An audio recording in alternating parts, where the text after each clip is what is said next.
ಬಾಗಲಕೋಟೆಯಲ್ಲಿ ಉಪಚುನಾವಣೆ ಕಾವು ಶುರುವಾಗಿದೆ. ಮೇಟಿ ಕುಟುಂಬದವರಲ್ಲಿಯೇ ಪೈಪೋಟಿ ಜೋರಾಗಿದೆ. ಬಾಗಲಕೋಟೆಯಲ್ಲಿ ಉಪಚುನಾವಣೆಗೆ ಕಾವು ಕೂಡ ಶುರುವಾಗಿದೆ. ಮೇಟಿ ಕುಟುಂಬದವರಲ್ಲಿಯೇ ಈಗ ಪೈಪೋಟಿ ಜೋರಾಗಿದೆ. ಮೇಟಿ ಸಹೋದರರ ಮಧ್ಯೆ ತೀವ್ರಗೊಂಡ ಪೈಪೋಟಿ.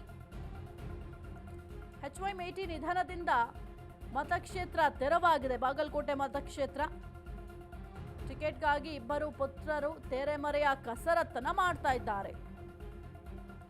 ಉಮೇಶ್ ಮೇಟಿಗೆ ಟಿಕೆಟ್ ನೀಡಬೇಕು ಅಂತ ಒಂದು ಟೀಮ್, ಮಲ್ಲಿಕಾರ್ಜುನ್ಗೆ ಟಿಕೆಟ್ ಕೊಡಬೇಕು ಅಂತ ಮತ್ತೊಂದು ಟೀಮ್ ಪಟ್ಟು ಹಿಡ್ಕೊಂಡು ಕೂತಿದ್ದಾರೆ.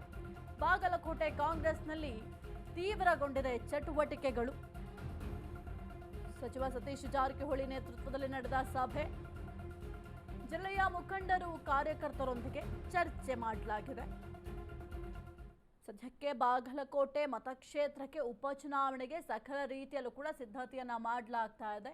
ಈಗ ಸದ್ಯಕ್ಕೆ ಈ ಒಂದು ಉಪಚುನಾವಣೆಯ ಕಾವು ಕೂಡ ದಿನದಿಂದ ದಿನಕ್ಕೆ ಹೆಚ್ಚಾಗ್ತಾ ಇದೆ.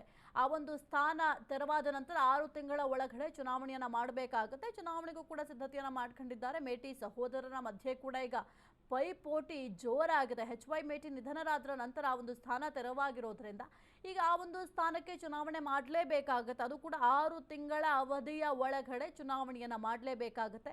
ಸಕಲ ರೀತಿಯಲ್ಲೂ ಕೂಡ ಸಿದ್ಧತೆಯನ್ನ ಮಾಡ್ಕೊಳ್ತಾ ಇದ್ದಾರೆ. ಆದರೆ ಎಚ್.ವೈ. ಮೇಟಿ ಅವರ ಕುಟುಂಬದಲ್ಲೇ ಈಗ ಈ ಒಂದು ಸ್ಥಾನಕ್ಕಾಗಿ ಬಹಳ ಪೈಪೋಟಿಯನ್ನ ಮಾಡ್ತಾ ಇದ್ದಾರೆ. ಒಂದು ಟೀಮ್ ಮಲ್ಲಿಕಾರ್ಜುನ್ ಅವರಿಗೆ ಟಿಕೆಟ್ ಕೊಡಬೇಕು ಅಂತ ಹೇಳ್ತಾ ಇದೆ, ಮತ್ತೊಂದು ಟೀಮ್ ಬೇರೆಯವರಿಗೆ ಟಿಕೆಟ್ ಕೊಡಬೇಕು ಅಂತ ಹೇಳ್ತಾ ಇದೆ. ಹಾಗಾಗಿ ಯಾರಿಗೆ ಟಿಕೆಟ್ ಕೊಡ್ತಾರೆ ಅಂತ ನೋಡಬೇಕಾಗುತ್ತೆ. ಇದರ ಬೆನ್ನಲ್ಲೇ ಸಚಿವ ಸತೀಶ್ ಜಾರಕಿಹೊಳಿ ನೇತೃತ್ವದಲ್ಲಿ ಒಂದು ಸಭೆ ಕೂಡ ಮಾಡಲಾಗಿದೆ. ಜಿಲ್ಲೆಯ ಮುಖಂಡರು ಕಾರ್ಯಕರ್ತರೆಲ್ಲರೂ ಕೂಡ ಈ ಒಂದು ಸಭೆಯಲ್ಲಿ ಭಾಗಿಯಾಗಿದ್ರು.